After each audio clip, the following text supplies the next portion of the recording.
Welcome to the Leader Mentality Show with Rob Clemens. It is a beautiful day in Myrtle Beach, South Carolina, and today we're talking a little bit about leadership. Big surprise, it's the Leader Mentality Show, right? But we're specifically talking about the responsibility of leadership. When you have people that are trusting your guidance, it's very important that you're making the proper decisions and that you're staying properly informed and that you are properly coordinating with others. And sometimes we have a guest on here that is just at that level that I feel like could speak to a wider range, not just to an office, but let's talk about a whole association of people, thousands of association members, as a matter of fact. So I brought on a guest today I've known for a good long while, and he is a great person. It is the president of Century 21 Broadhurst and the 2023 president of the CCAR, Realtors Association, and his name is Jamie Broadhurst. Welcome to the show, Jamie. Thank you. All right. Pleasure to be here. Man, it's great to have you. Thank you for the invite. Well, no, man, I'll tell you, you were, when you told me you were going to make time in your schedule, I just valued that completely because I know how busy you are. And look, it's been a good 2023 so far. This is airing in the last week of December of 2023. You've been the president of CCAR for a full year. Tell me how that's been, man. What's been going on? Been a good run. Yeah. I was excited about it, honored to be the representative for the Realtors Association that we have here. A little hectic, a little crazy. Running, we have two businesses, Century 21 Broadhurst, obviously, and we have a property management company, Barefoot Rental Management.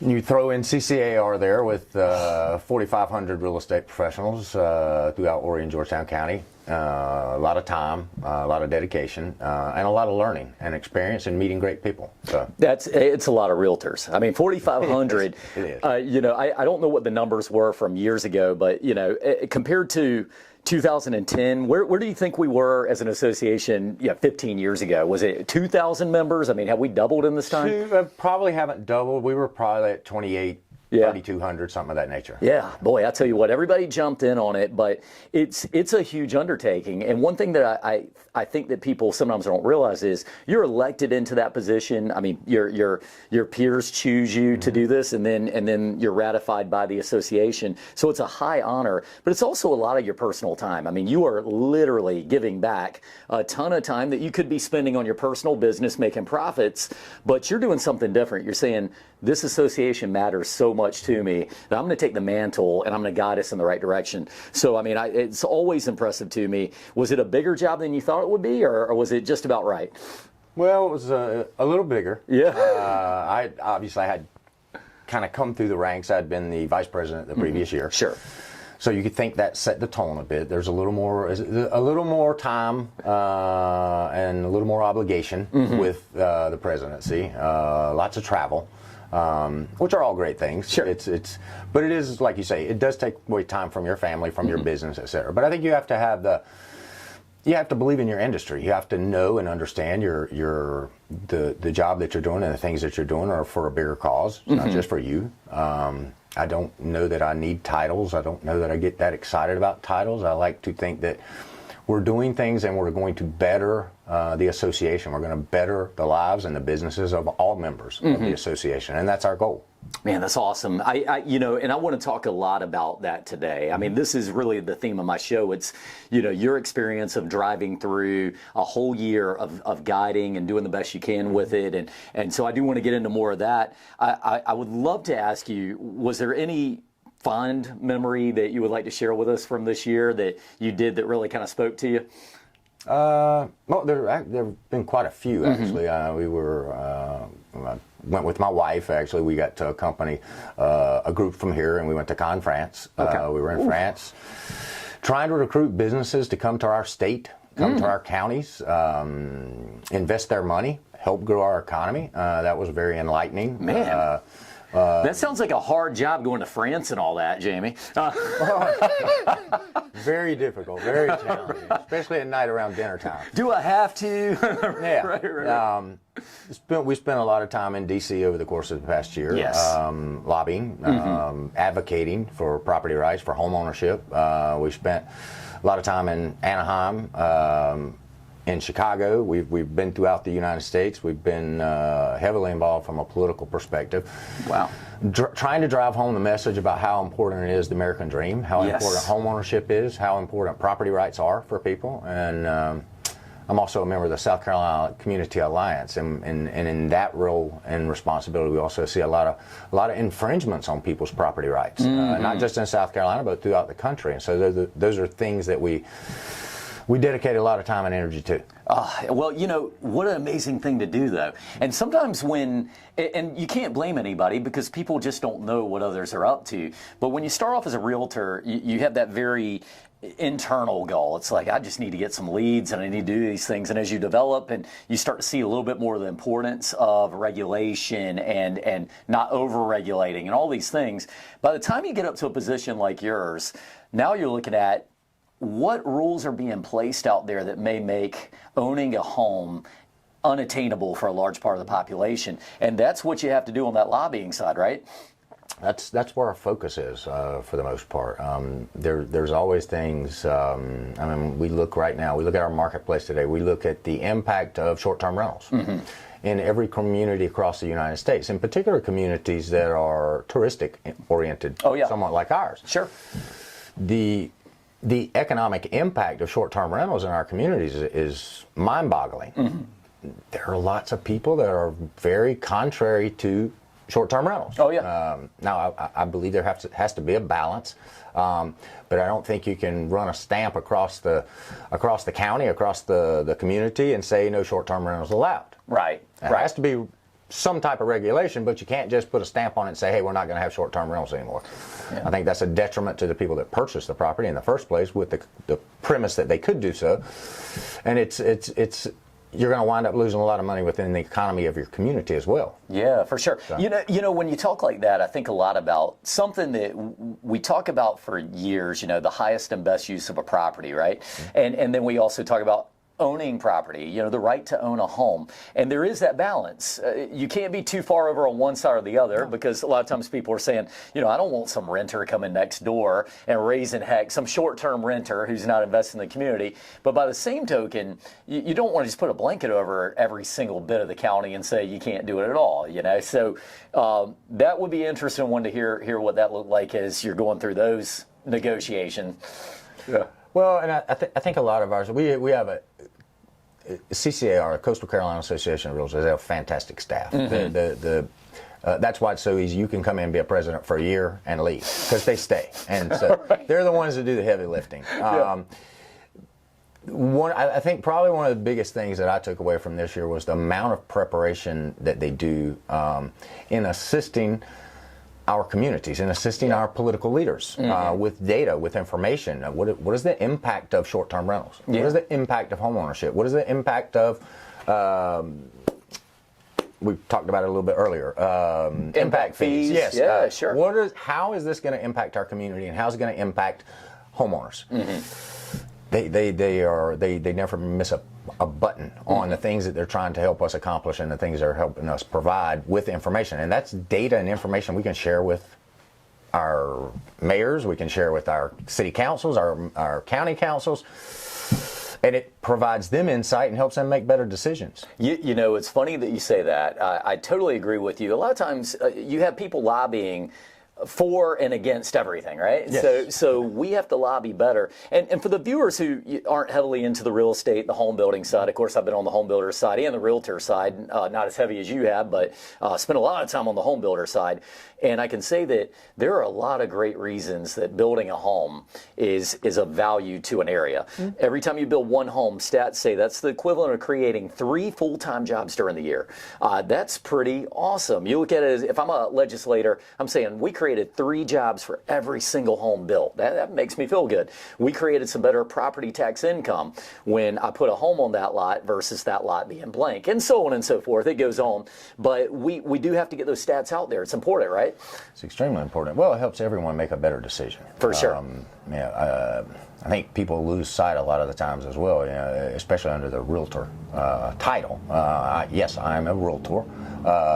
You are a Realtor. You're a home builder as well. Sure. I live here. You live here. We live in this community. My family lives in this community. I want to be a thriving community. I don't want to build houses on every single inch of dirt that we have in the county.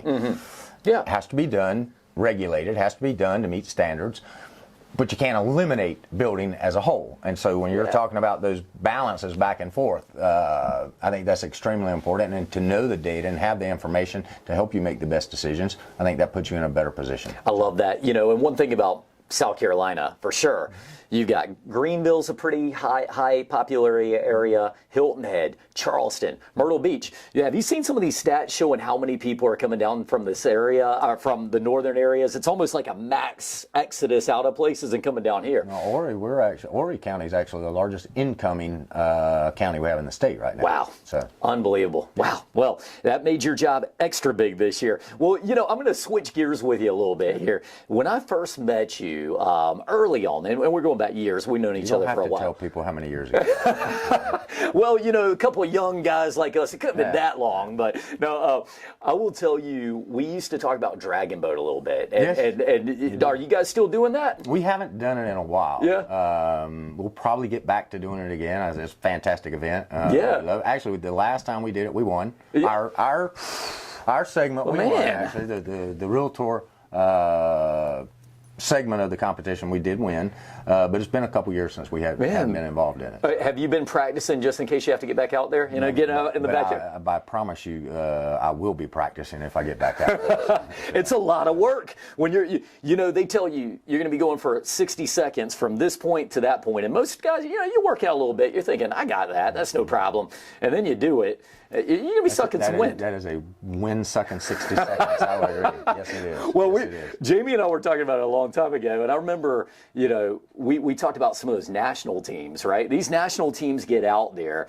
and they're going for not just 60 seconds, they're going for 3, 4, 5 minutes, and just the whole time chugging away. It shows what teamwork does, right? Well, it's the speed and velocity with which they move that oar. That's... And the in sync, and it'll show you what coaching can do for you. Yes. If you got a good coach, that will help you a lot. Well, shout out to Ground Zero, who does a great program with that each year and raises money for kids that to have a safer place to go each night. So anyway, that was always a lot of fun with you. As you've done the CCAR stuff, you see just how much stuff that they do for the community, legislatively and otherwise.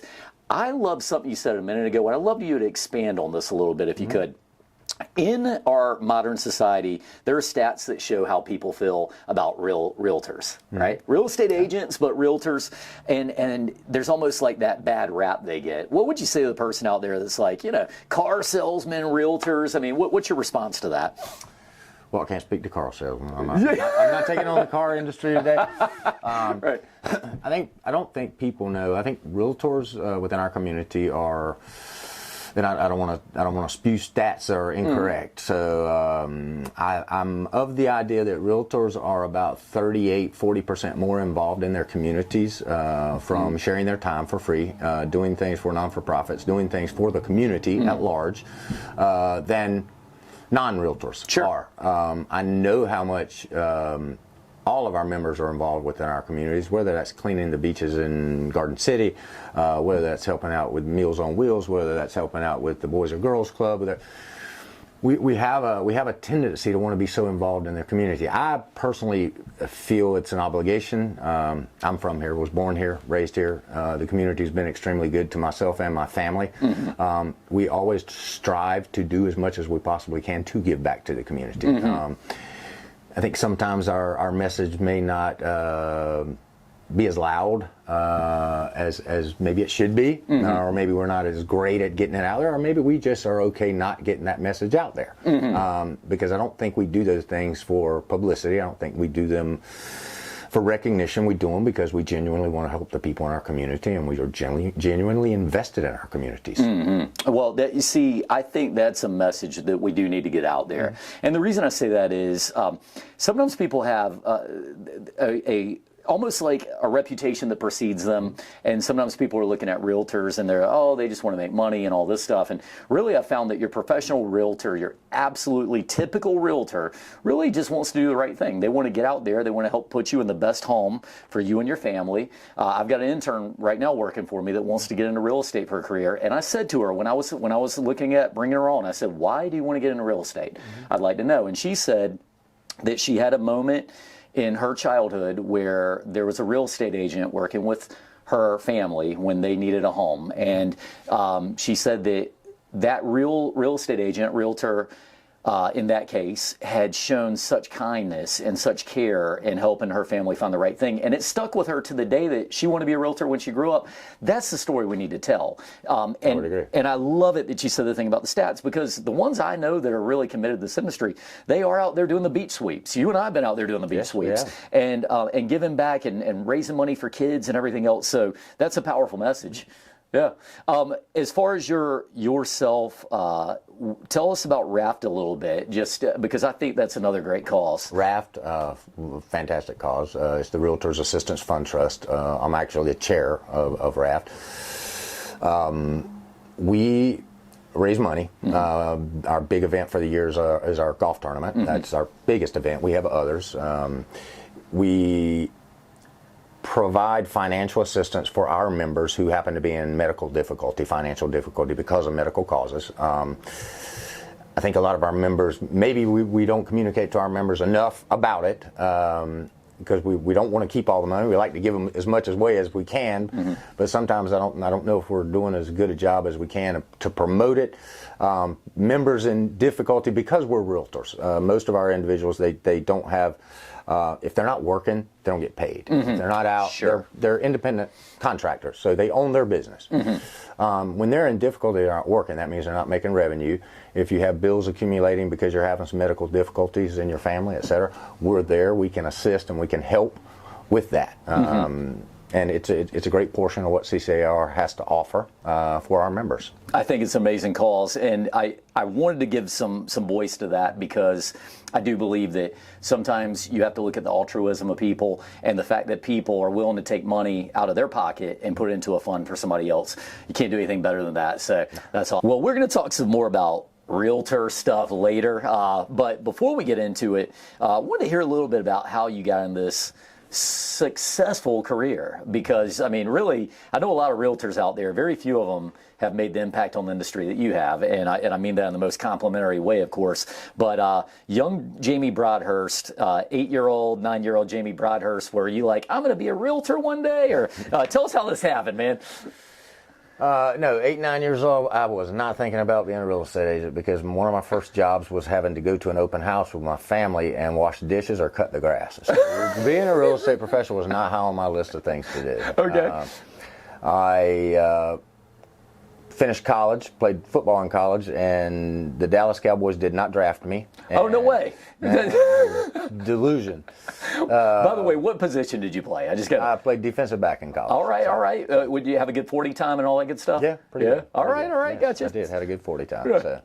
So, I wound up moving to New York. From New York, wound up getting the opportunity to go to Europe to model. Modeled 2-3 years. Got what it allowed for me was it allowed me to go see the world. I was born in Myrtle Beach, South Carolina, Horry County. Probably had made it as far west as Tennessee at that time, and it allowed me to go see the world. I've been on every continent. Wow. Wound up living in Europe for about 30 years. What? So, 30 years? Yeah. Holy cow! I didn't even realize it was that long. Yeah. Did you set out to go into modeling, or was this one of those things that somebody just saw you and said, I've got to get you out there? Yeah, it was kind of along that lines. But that allowed me the opportunity to go and see the world. Ultimately, I wound up, after 2-3 years of doing that, traveling the world, I actually had a friend in Italy. I was in Italy at the time. He was an agronomist, and so we came up with the idea that we were going to start a golf course consultancy company. Okay. I guess that was one of our first entrepreneurial type things. Then ultimately, I drifted into real estate in Europe, real estate and contracting. I family at the time in Italy, my ex-wife's family in Italy, they were contractors, so went into contracting. Had to learn real estate in Italian, had to learn real estate contracting in Italian, had to learn that entire industry and that entire business. Extremely different than what we have here. And by the way, before we get on from that, would it be possible to tell us like a couple of differences between real estate or contracting in Italy versus what you see over here?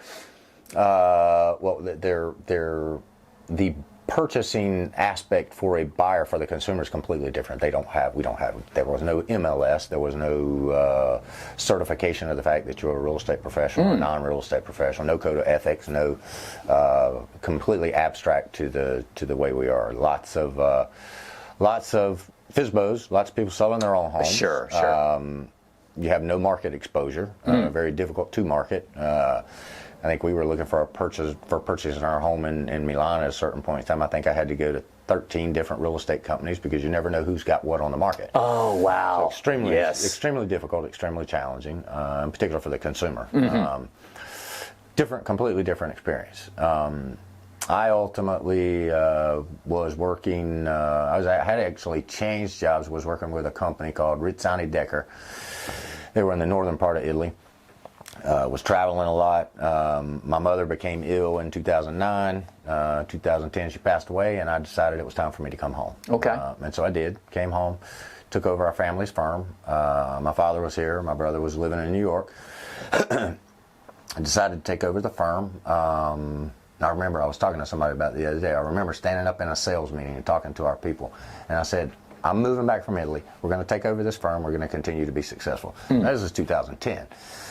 2010 was not a great time for real estate. We had I remember. We were running about 25 months supply of inventory. In contrast to 2 months supply today, 3 months supply today. 30-day supply today, what we had a year ago. Right. Yeah, completely different perspective.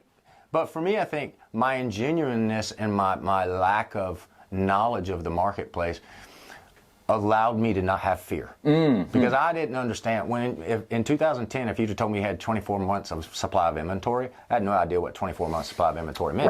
Right. Now, today, if I were to come and you told me you had 24 months supply of inventory, I might get on the plane and go back to Italy. but at the time, I didn't. And so for me, I just looked at things. I was very fortunate growing up. I've usually been successful in sports. I had a mother and a father. They told me every single day, you can do anything you want, as long as you put in the time, as long as you put in the effort, as long as you do the work. Love that. Told me every single day. Told me there was nothing you can't do. And so when I came and I was affronted with adversity and challenges, I just pushed forward. I learned more things. I started to understand significantly in the marketplace. I made it a point to learn and understand from lots of different people. Had great people around me, many of which are still with our firm today. We have one agent with our firm. Dottie Argo has been with our firm 22 years. Wow. And that's awesome. That type of longevity with a real estate professional is unheard of today. Oh, yeah. And we've just continued to grow. We've continued to move, continued to learn things, continued to move forward. You know as well as I do, the market changes about every 45 to 60 days. It's going to be something. It doesn't change as dramatic as what we've had in the past couple of years, but it's always changing. It's ever changing. I think you have to. I think we're a very resilient industry. I think we know that changes are going to happen. I don't think everybody gets excited about changes that are coming, but we're resilient because we're affronted with changes in the marketplace always, constantly. Yeah, you really do have to adapt quickly to make sure that you don't get left behind, especially when there's 4,500 people competing for that listing, for that buyer's agent.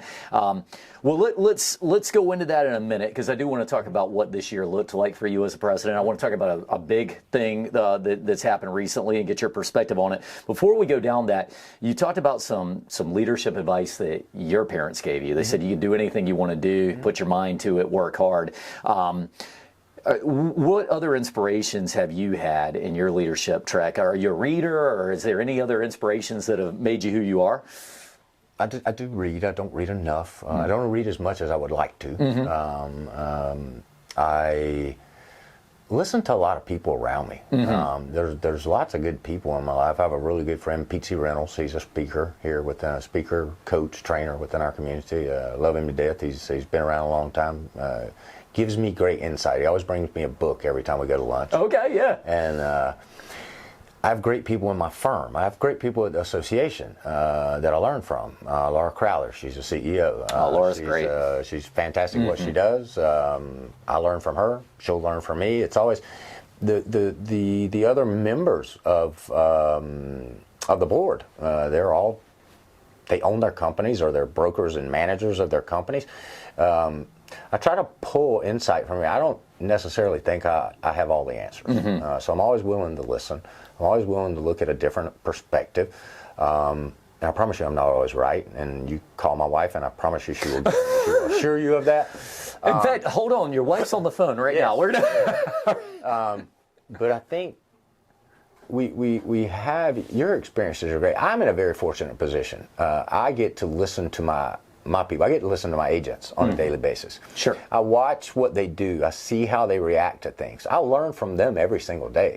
They don't know it. They think I have all these answers for this. Yeah. It's about people, and it's about repetition of questions. It's about repetition of being able to provide what that particular individual needs, and they're going to all address it. I think that's what's so great about real estate. There's thousands of ways to do it. Oh, yeah, exactly. There's not one way to do it. There's not one public. There's not one consumer. There's not one stamped type of person that you're going to do things with. It's so varied. What I have learned is I don't have the capacity to make people successful, because I've tried that. Didn't work. About drove me crazy. What my job is to give them a path, to give them a journey, to let them know and to let them understand what are the highest rates of returns on this particular type of initiative. What is the highest rate? What does the conversion rate look like for this type of activity? There's so many activities each individual can do in the real estate industry. There's that you can spend your days on the phone. That a lot of people love to do that. You can be doing open houses. You can be prospecting with mailers. You can be prospecting on social media.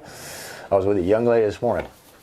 She's extremely young realtor. Been with our firm about a year. And I asked her. She asked me to accompany her on an appointment, so I did. And I asked her where'd that lead come from. She said Facebook. I said, if I were you, Marissa, I would be on Facebook every single day. She says, oh, I am now. And I think good, because that's working. So finding the things that work for you. It's a building process. Their competency and confidence builds as they go through a transaction, as opposed to 10 transactions, and you become more knowledgeable. And it's such a phenomenal business for people that have an entrepreneurial spirit. Agreed completely. Yeah. Let me ask you this. You hit a couple of topics that I actually was going to talk about later anyway. But before we get into those, I'll say I have a acronym for leadership, and the R in the leader is receptive, and the L in leader is learning continuously. And I sandwich leader with that because you have to listen. If all you ever do is talk, you'll just only ever be stuck in that one set, because you're never taking in new stuff. So I love it that you talk like you do, and that's a great brand of leadership. And it got me to thinking, I have this analogy. You're a football guy. Do you watch pro sports, or are you more of a player? Okay. Yeah, let's talk some coaches, and I want to see which one you relate with the most, okay? All right, I'm going to give you 4 coaches, and I love to do this because I don't know if you've ever done a DISC assessment. This is where you find out what kind of a personality you're, driver, influencer. Well, I do this with NFL coaches. So 4 very, very successful NFL coaches in the history of time. You have Bill Belichick. Bill Belichick is what we would call a planner. He's very straightforward, very technical, not the life of the party, but he wins Super Bowls, okay? The next one is Pete Carroll. Pete Carroll is a rah-rah guy. Come on, everybody, let's go. He gets everybody fired up, and that's one of his strong points, win Super Bowls. Then you get Bill Parcells. Bill Parcells always ruled with tough love, and I think love may not even be the word, but I've heard players call it fear, right? But that's how Bill Parcells ruled, and he was a Super Bowl winning coach. And then you had Joe Gibbs, and Joe Gibbs ruled with more care and love, the way I saw it. Which one do you think you are? Oh God, that wasn't the question I was expecting. Hot hitting topics. I did, and I'm going to answer this question with a little bit long-windedly. I did a disc test when I came home. I did it with the gentleman I mentioned before, Pete Reynolds, and he has a different calculation of determining who you are. Sure. In that particular aspect, I came out 95.999 driver. Okay. Driver. All right. Ironically, we did, and I started in real estate here, took over the company, worked, learned hard. We did it about a year and a half, 2 years later, and I was balanced across all four. And I think I probably am more on the driver side, but I think I've learned, and I think you have to learn, because the people that are surrounding me all react to things in a different manner. I can't be just a Belichick. I can't be just a Carroll. Yes. And I say this to my people all the time. It's easier for me to adapt and change than it is to expect everyone else to do so. Wow. And so if I have the capacity to be able to interpret and understand who I have in front of me and the people that I already know who I am, right, it's much easier for me to change how I'm going to talk to Rob, as opposed to making and thinking he's going to talk to me the way I expect to be talked to. Yes. And that's difficult.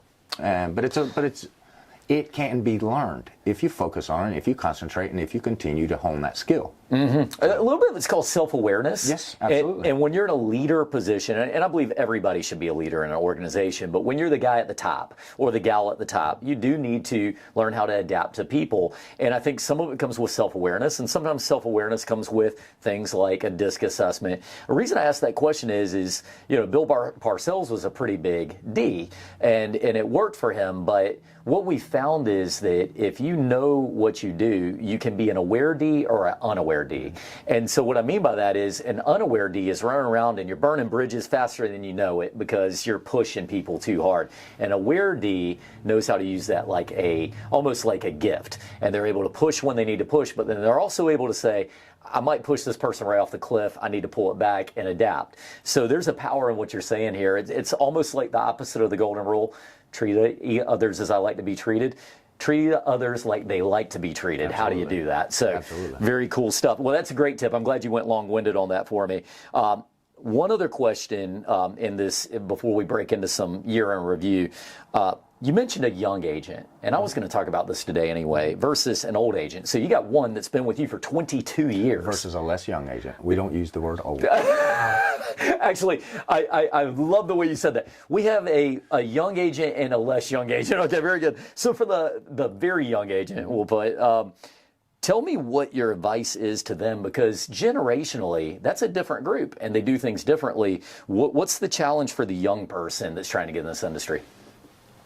The challenge for the young person that's trying to get into this industry, I think that, I always think it depends on what it is they're trying to obtain. Where do they want to go? Where do they see themselves in 3 years? Where do they see themselves in 5 years? What do they think about real estate? It's technically, from the tools that are available today, someone, I don't know, if I have an agent that's 45, they could be, but they may not, generally speaking, be super adept at social media. They're probably not on TikTok. They're probably not on Instagram. They're not doing reels and stories all night long. Someone that's 22 may be. What I think is that our business is about people. Okay, you have to be able to have conversations with whatever media you choose to use. You have to be able to have conversations, and you have to be able to listen to what people are saying. And people will respond to you often. The young lady I was speaking about before, she was engaging that individual on Facebook. Great, it works for her. She can continue to do that. I think there's a very fine balance. We've had agents that were less young, and we've maybe pushed them from time to time into technology, and maybe that doesn't work with them. I think it's extremely important that you understand and you know who your clients are. People that are going to choose to work with me probably are not going to choose to work with you, and vice versa. They're going to choose to work with me for a reason. Something I've said, something I've done, my marketing, my persona, my personality. They're going to like working with me.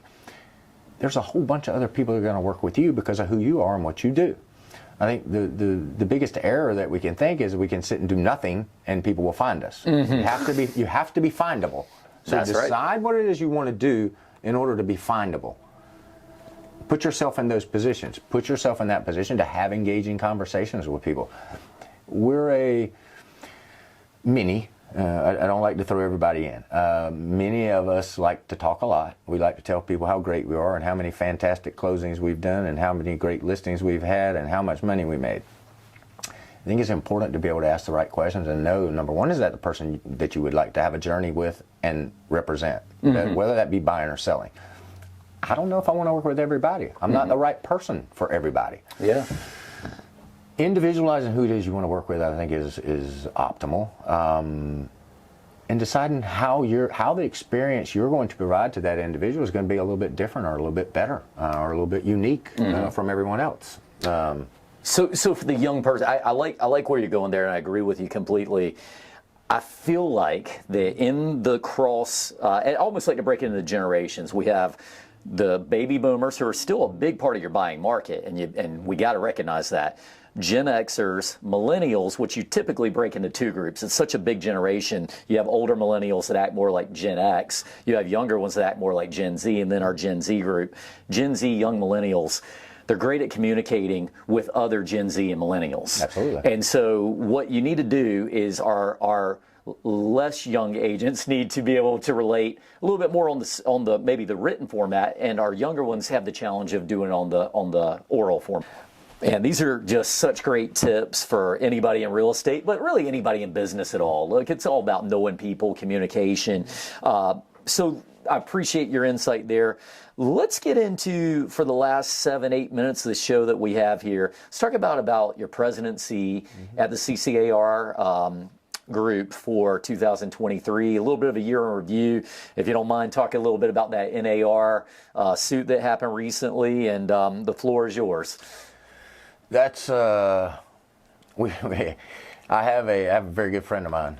She was actually president during COVID. Oh. And so all of us, you know her quite well. I think when we roll into our position as president, everyone's trying to figure out what's going to happen during your term. Is it going to be?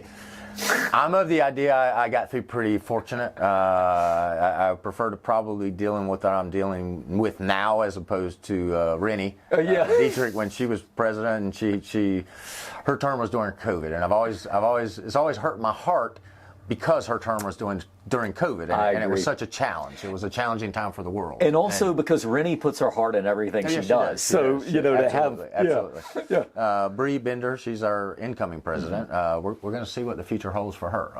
As far as my tenure, we were hit. The National Association of Realtors were hit a couple weeks ago, actually quite some time ago, months ago. The initial outcome came out publicly a couple weeks ago.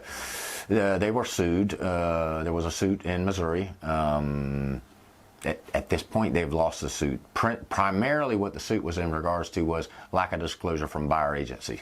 And the purchaser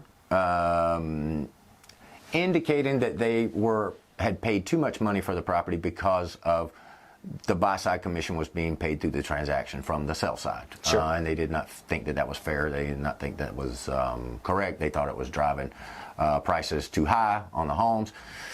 I'm of the idea that 7.5% interest rates drive up homes, inflation drive up home prices a great deal more than commissions ever have. Regulatory things drive up homes. Yes, absolutely. So we'll see. That's there have been several suits. I guess they call them copycat lawsuits have been filed throughout the states. I think we're somewhat unique. South Carolina is one of 18 states that has had obligatory buyer agency for about 15 years. So I think it's going to be interpreted, of the idea, it will be interpreted a little bit differently here in South Carolina. We'll see how our appellate court system handles that because we are somewhat unique. In Missouri, to my knowledge, they did not have buyer agency.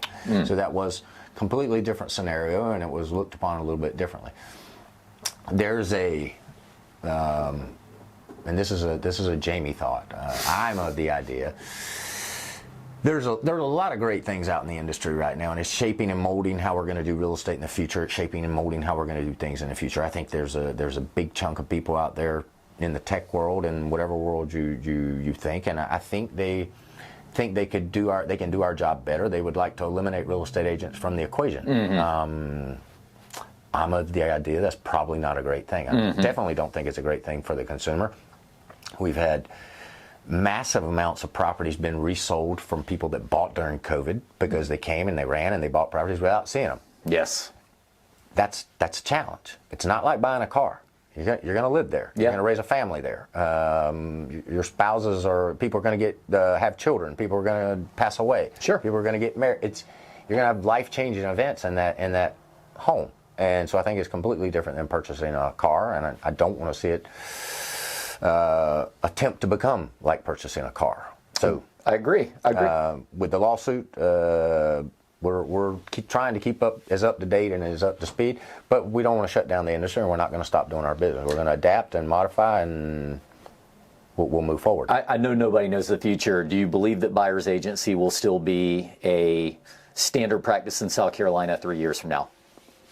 3 years from now, yes. Okay. Will it modify and change? It'll adapt? Yes, I think it will. Yeah, fair enough. It will. Yes. Well, the thing that I'll tell you, and again, this is a show, it's about leadership, and when we talk about leadership, it's not all about any one industry, and that's why I love having people like you on from the, nobody can talk about real estate any better than you around here.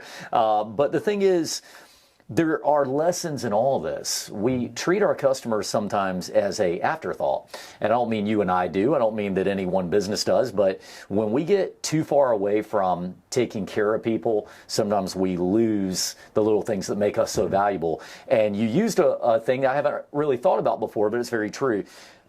When we were in COVID, people didn't get the service maybe that they normally would just by virtue of the fact that so much stuff was remote and we were doing what Absolutely. we could. And you could see the effects of it. When you were in Europe and there wasn't a buyer's agent that could take you around and say, here's what you need to know, Mr. and Mrs. Home Buyer, and I'm going to walk you through this process. I'm going to find you the best product for what your budget is, and we're going to help you through this. You didn't have that over there, and the effects were seen. So it was created in this country. A lot of these rules that we have in the Realtor Association have been exactly this. It's been to protect the buyer. And so hopefully this is something that does get resolved, and hopefully we do have buyer's agents, even with some modification. Let's make the service better. That's what I'd say. Just make the service better all the time. Absolutely, and that's what we're always looking to do. We're always looking to make it better. Yeah. We're always looking to make it more accommodating for the consumer. Ultimately, without the consumer, we're all out of business. That's right. And so we're going to have to continue to accommodate. We're going to have to continue to make our services better, utilizing the consumer today is extremely knowledgeable. More knowledgeable than they've ever been. They have more resources than they've ever had. That's right. So you as a professional, if you don't stay on top of your game and you're not utilizing the platforms they're using, you're not utilizing the things to increase and enhance your knowledgeability about the process and about the industry, they're probably not going to want to work with you a great deal. Well, so a summation of that is that, to me, you take a cataclysmic event, you take something that is a game-changing type of event, and a negative, no matter what happens, this is not a great thing for the industry, but you make it better. You know, you get stronger. Absolutely. It's like when you go into the gym, you work out until your muscles are just painful as all get out the next day. But what do your muscles do? Those little fibers growing back stronger, and that's what we're going to do with that. And so I appreciate that. Besides that, anything else you'd like to speak on from 2023 in review? 2023 in review. Unique year. I was talking to your colleague before you got here earlier today. We were having a little chat. It's always ever changing. I have one of my favorite sayings. I share this all the time. Is by Wayne Gretzky, and he always They ask him, what do you always attribute your success to being? And he always said, I always skate to where the puck is going to be. Okay. It's not an easy process. Probably easier to get to where the puck is going to be as opposed to understanding where the real estate industry is going to be. Don't know how fast we're changing. And probably what I've seen is that we have the world and the industry in particular, real estate industry in particular, has gotten to a place where it can change so rapidly as opposed to before. You and I first got into this industry. You could see things coming. It took 2 years, 3 years, and there was a shift or a modification. Today, it's a 6-month time frame. 6 months from now, we will probably be in an extremely different market than what we are right now. We see shifts on a monthly basis right now. It's financing stymied the marketplace, stymied buyers. Everybody wanted to go back and have those 2.5–3% interest rates. I don't see that happening. I think jobs report comes out tomorrow, if I'm not mistaken. So we'll see what takes place. Interest rates have trickled down slightly. I think that's given a little bit of confidence to the consumer. You have to understand people. People don't like to make decisions when there is a lack of clarity as to what's going to take place in the future. They like calmness. They like to understand what they're affronting. And with inflation, with interest rates, with so many things taking place, that's been a little bit difficult right now. So that kind of stymied the market. I think I've been making this comment quite some time. We'll wind up turning out, 2023 will wind up being about a 17–18 market. I don't remember people complaining in 2017 and 18 about it being a bad real estate market. That's right. They're challenged today because everybody came out of 21 and 22, and everybody got so excited about 21 and how much property we sold. That's unfortunately it does change. So let's figure out where the change is going. Let's figure out how to place ourselves in a position to make the best of those changes that are going to take place, regardless of what we do, and put ourselves in a position to help our consumers and help our clients better than we have in the past. Yeah, I like it. I like it. Well, the thing that I'll say is there's somebody right now who's getting into the industry. They're going to get in at a time where maybe the industry takes a little dip next year. I mean, I'm hearing that it looks strong, but if it does, somebody's going to get in at the right time. They're going to take advantage. They're going to come up with a better idea. They're going to come up with a little bit harder work plan, and they're going to end up growing a great business out of this. So I think the future is going to be bright for the people who apply themselves properly. Let me ask you one final thought here, and not to put you on the spot. If you had one piece of advice for a new real estate agent or a new business owner, what would be a piece of advice? A real estate agent, I'll split. Give me time for two answers. A real estate agent, show up every day. Show up every day. Okay, because you're gonna wind up having a lot of people that are doing real estate and are much more knowledgeable and have experience to share that you can take advantage of, and that will help you not only grow, but it'll help you grow much faster. Sure. Don't sit at home and tell me you're doing stuff on your computer, because you're not, and you won't, and it will be challenging for you to survive and to stay in the industry. Business owner, don't be afraid to ask.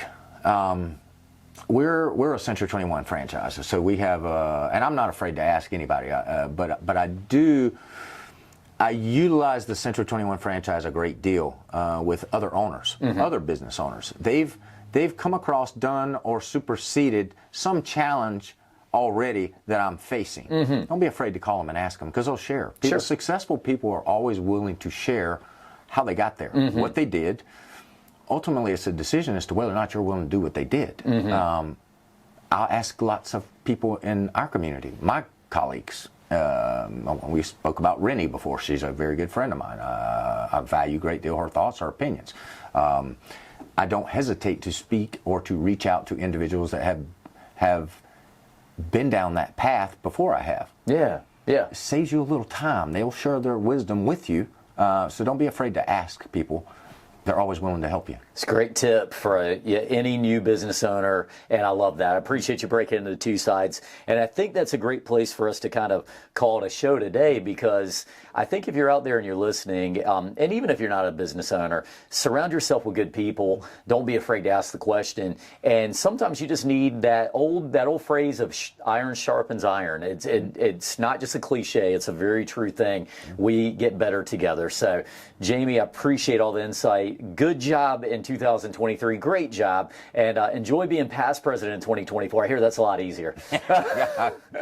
Thank you. Appreciate you being on the show. It. Thank you for having me. And we thank all of our viewers. I hope you got good value today out of hearing Jamie Broadhurst from Century 21 Broadhurst, and he was the CCAR president for 2023.